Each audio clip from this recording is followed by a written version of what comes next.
and I think you're dealing with an educational institution. But what about the food services and situations in those, you know, the presence of Coke machines, yes, right. I understand exactly what you mean. Is there any way that these kinds of things might be controlled, or perhaps in a cafeteria, you know, where you've, did you look at that from that perspective? What did you find in reference to that? Well, in reference to this, you're absolutely right. We find in at all of the different places you might have vending machines that might have, you know, sodas or nabs and things that are high in fat with trans fat in, that needs to be changed. We've seen that on the more national level now, that many places like McDonald's and other fast food restaurants are having to show the calories that's in a hamburger or a cheeseburger or some of their diet. But those things, I think, will help people make better choices at what they're eating and how many calories they're getting out of one hamburger that might be 500 calories. And if you get on a treadmill for 30 minutes, you might burn 300 calories. And then if you're eating more all day, you haven't really helped your situation in overweight. So yes, I think these things need to be changed. We need to identify that, and I think parents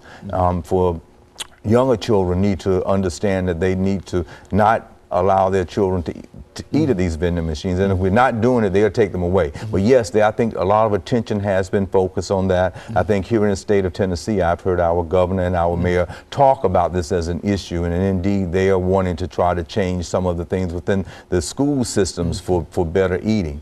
But it's not a school system problem. I want to be perfectly clear from a sociological point of view. It's a home problem, and we have to change what's going on at home. The kids that are on the bus going to school are not getting obese by being there because they've changed PE. It's at home. And what we're eating there and what we're not eating there correctly and what we're not doing is exercising. The data actually shares that if you see an obese child, about 50% of the time there's going to be one obese parent within that particular family. You see, so there's this endearing relationship that's going on that is causing the child to eat and overeat, and we're living in a sedentary society where instead of them exercising, they are playing with video games and doing those types of things rather than riding their bikes or running and climbing a tree or running up a hill having fun doing that. They're abstractly thinking they're improving on something by getting a higher score, sitting down at the television with video games. So this is one of the causal factors related to it. I tell you. And yes. Well, it seems to me that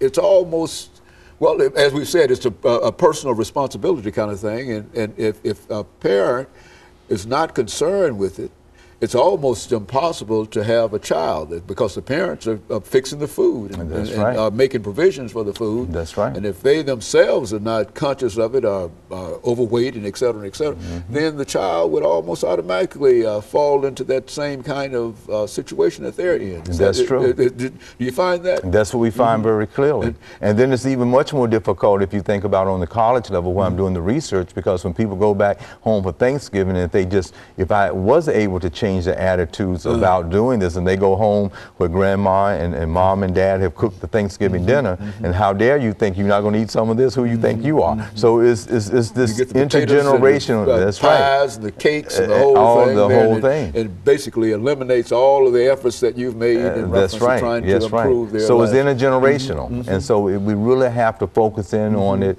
and everything eaten in moderation. If you even at festive occasions, you might overdo it a little bit, but do it in moderation and be conscious of it, and then go out and take your walk after you've done it. Yes. But I think over the last minute and a half that we have here, Doctor, that this whole idea of pointing out the health issues and the diseases that are generally associated with that. It seems to me that if people recognize that they will lose limbs, they will have shorter lives and etc., that ought to be some kind of moderated factor. You but it really doesn't seem to. How did your study find that? It doesn't. Well, you're absolutely right. It causes even things within the joints and the knees. It impacts that. But I would be remiss not to kind of reiterate a couple of items that we can do as a recommendation. One is to be very conscious of it, where we are on our BMIs, how much we're weighing. Education, where we are, and how we can do something about it. Exercise and diet is the formula of the day, and if we can get on board and start exercising and eating correctly, we can have an intervention into this problem. And so you're saying over the last 45 seconds that we need to do this, Yes. and we need to make it a national priority, Yes. and we need to do it. We need to do it all across the board, regardless of race, religion, or previous condition, and That's that right. it will help us from a national security point of view in order to do this. Is that what you're saying? I am absolutely saying that, and I would even bet you, if you're thinking about those entering into the military, they're probably coming in out of shape, overweight, and they're probably having to turn people back there disproportionately. But I want to end by saying this is a disproportionate problem within the African American community. When you look at all of the chronic illnesses, it's still disproportionate within the African American community in comparison to the majority group. And of course, let me thank you for bringing that excellent information, and let me encourage our audience to tune in again next week for another informative edition of Comments. Thank you, and